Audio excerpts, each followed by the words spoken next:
Welcome back on this slightly overcast grey day. We're walking up in Caisteal and Beinn.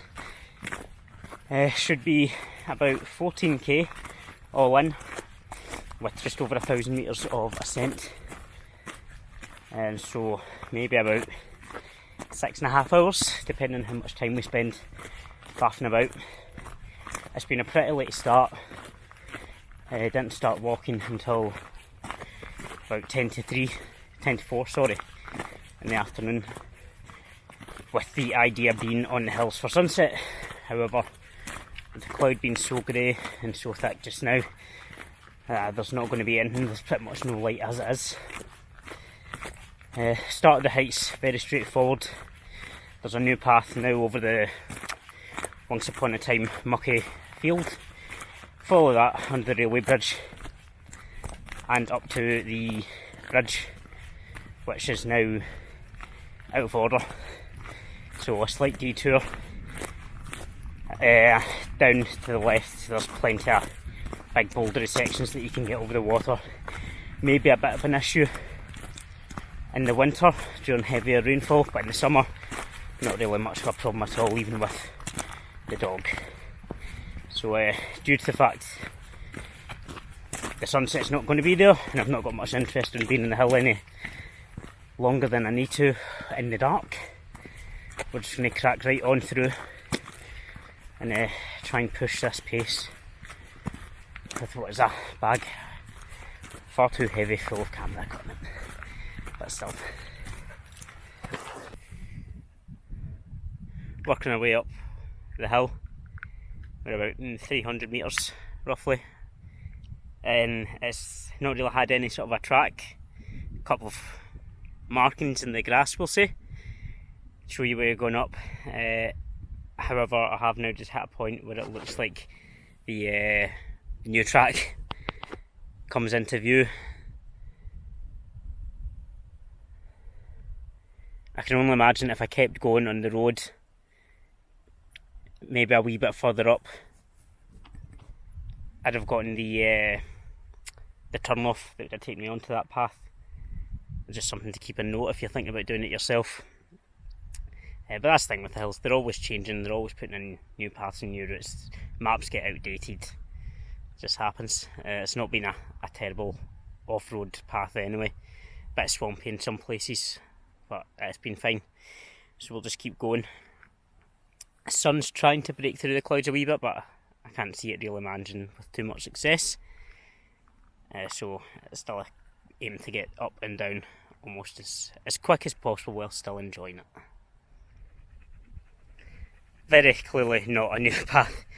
It's obviously been a mudslide, fairly small as far as mudslides go. There has been quite a bit of rain the last few days, quite heavily as well, so that's just created this wee mudslide, which was obvious once I actually got closer.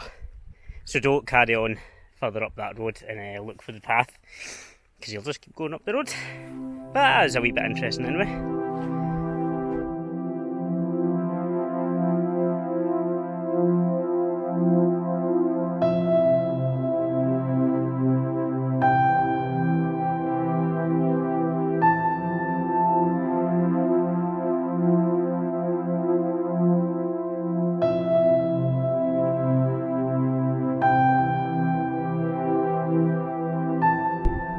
About 5.5k in. Been going for about 2.5 hours. Since the last wee stop, the paths have started properly, and most of the climbing's been done, so it's been a lot quicker getting moving. I've got about 200 metres just up that direction, up that way. I've got the top of Caisteal, and the wind is pretty strong. I don't know if you'll be able to see, the clouds are just shooting right past us, and some sheep in the distance there. It's gotten a bit chilly as well, just with that wind, and the sun's completely blocked out by the clouds.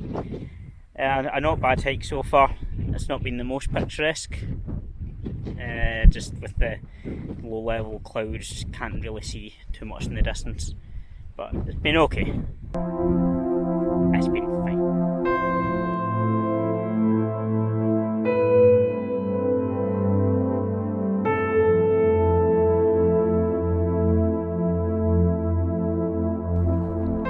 Just finished hitting the peak of Beinn.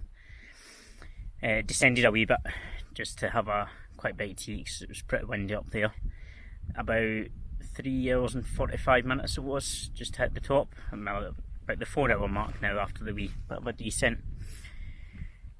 It's definitely been a much nicer second half of the walk so far anyway.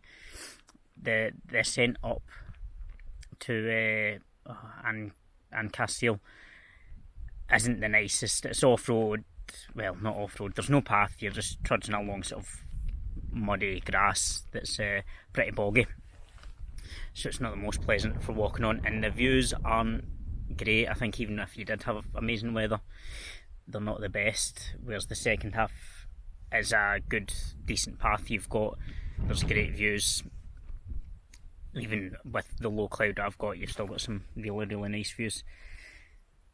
And it's now just a case of a 6k descent back to the car on a reasonably decent path most of the way, I think, anyway.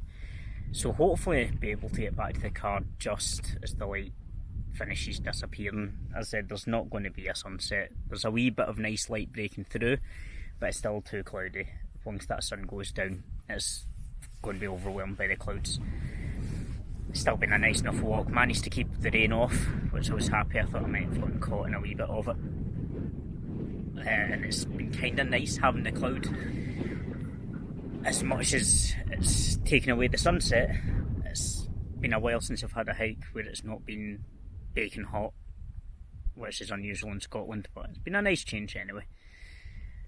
So I'll get my feet going again, and that's the sun just breaking through.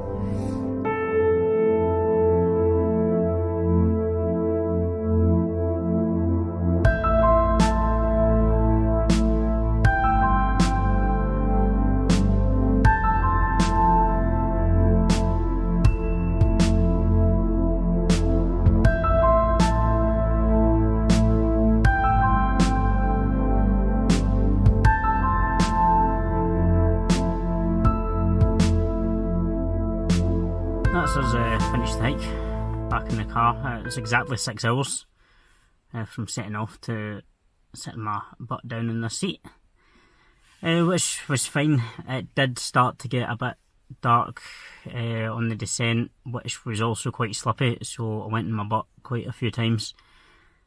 I think no matter which way you went, you'd be finding the descent kind of slippy, because both of them, the ascent and the descent, you've not got much of a path, so you're kind of guessing with a lot of your footing, and it's all pretty boggy.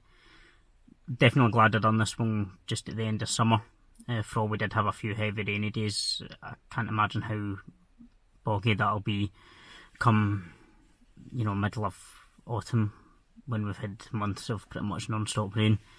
So yeah, I'd save this one for a decent weather spree anyway. I'd probably say the first quarter and the last quarter aren't really that enjoyable. You've not got much in the way of great views. They're okay, they're as good as any hill in Scotland. But the ridge, essentially it's not much of a ridge, but going anyway between the two Munro tops is really nice. It's a nice path. It's still quite an interesting path. You're up and you're down rocks a decent amount. It's got some great views, and you can see the two peaks going from A to B, so it's nice to know exactly where you're going. The cloud cover was still quite interesting because you could see it all blowing by, and there was some nice golden rays coming through. So no killer photos or anything like that, not much of a good photo hike, but the middle half, we'll say, was really nice and enjoyable. It's another one ticked off, and would I recommend it? Probably not straight away. So hope you enjoyed the video. Remember, go out, enjoy the hills, keep them clean, and if you want to hit a wee thumbs up and hit the subscribe button as well. That always helps. Thanks.